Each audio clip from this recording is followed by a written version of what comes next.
Hello everyone! Kita niyo, you see my hat over here. Oh, naka-lipstick pa grandma. Oh.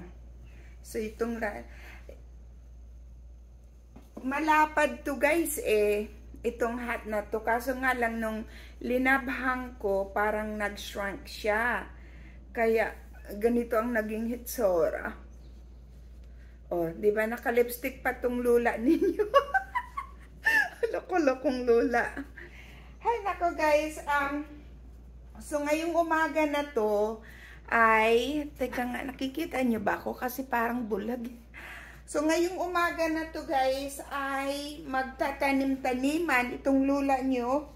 Dahil nung Mother's Day, binilhan ako ng aking apo na 16 years old ng Mother's Day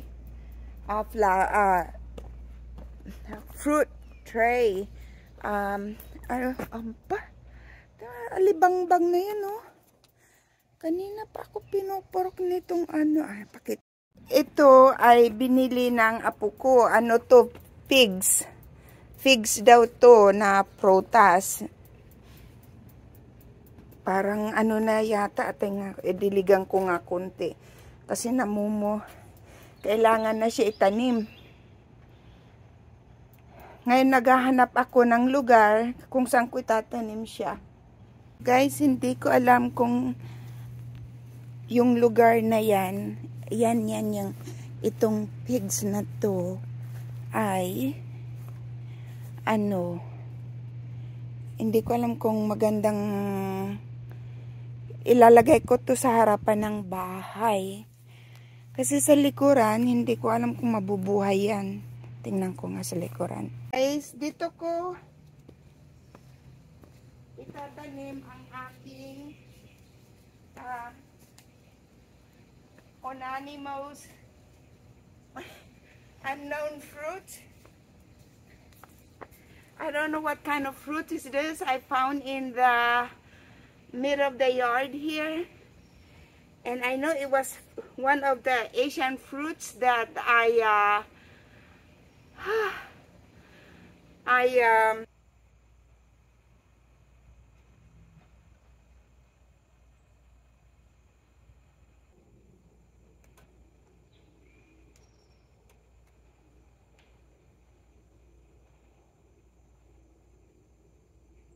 Ayan guys, tapos na. So, ang gagawin ko naman ay titibak-tibakin ko tong mga old furniture. Tapos ilalagay ko to sa mga ilalagay ko to little by little sa basurahan hanggang maubos siya. Pag dumarating each time na yung trash man nandito, paunti-unti ko siya ilalagay. Para ano ba yan? Paano magtibak nito?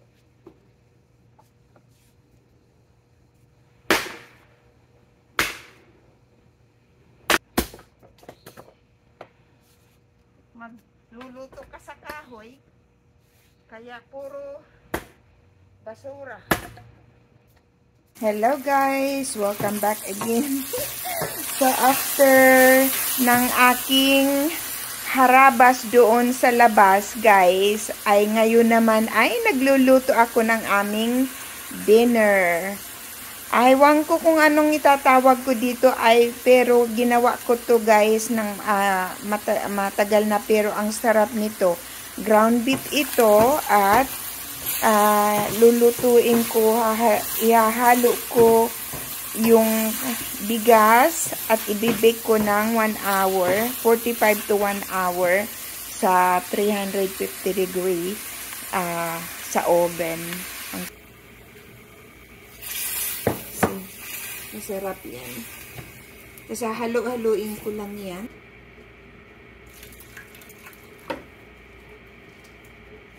Careful talaga. So, ayan ang aming dinner today. Rice broccoli stand ng aking dinner for today. Sana ay naibigan nyo ang aking broccoli rice. Thank you po. Bye!